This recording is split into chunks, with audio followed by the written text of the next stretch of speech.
ભાવનગર શહેરના કરચલિયાપરા વિસ્તારમાં યુવકને તીક્ષ્ણ હત્યાના ઘા ઝીકી કરાઈ છે હત્યા। પૈસાની લેતી દેતીને લઈને બનાવ મોડી રાત્રે 4 શખ્સોએ મેલડી માતાના મંદિર પાસે મોહિતને તીક્ષ્ણ હત્યાના ઘા ઝીકી ફરાર થયા હતા। મોહિતને તાત્કાલિક સારવાર માટે હોસ્પિટલ ખાતે ખસેડી પરંતુ ફરજ પરના ડોક્ટરે મૃત જાહેર કર્યા, જેને લઈને પોલીસ ફરિયાદ નોંધવામાં આવી છે। પોલીસે કાંચી ઉર્ફે કાનો, કાળુભાઈ બારૈયા અને કિશન ઉર્ફે કાળુ કોથમરી અને રામ ઉર્ફે કોળિયો અને આર્યન બારૈયાના નામે ગુનો નોંધી 2 શખ્સોને ઝડપી લીધા છે। જે કેસિંગ ગુજરાતી સાથે હિરેનભાઈ ભાવનગર।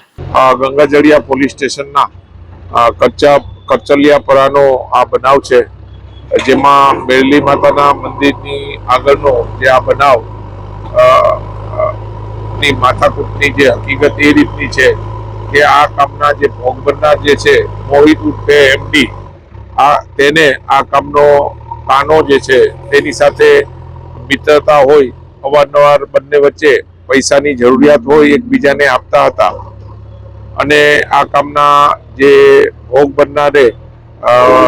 કાનાને પૈસા આપેલા અને ગઈ રાતે આ લોકો જે છે ત્યાં મેલડી માતાના મંદિરની આગળના ભાગે ભેગા થયા અને પૈસાની લેતી દેતી બાબતે તેના વચ્ચે ઝઘડો થયો અને આ જે ભોગ બનનારને આ કામના જે 4 આરોપી છે, કાનો, કાળિયો, આયર અને બીજા, આ લોકોએ ભોગ બનનારને શરીરે ગંભીર ઈજાઓ કરી, જેથી આ કામના ભોગ બનનારને સટી હોસ્પિટલમાં દાખલ કરવામાં આવેલા અને સારવાર દરમિયાન તેનું મૃત્યુ થતાં ગંગાજળિયા પોલીસ સ્ટેશનમાં ખૂનનો ગુનો દાખલ કરવામાં આવેલો છે અને આ કામે ટીમ બનાવી અને 2 જે આરોપીઓ જે છે તેને હાલમાં હસ્તગત કરવામાં આવેલા છે।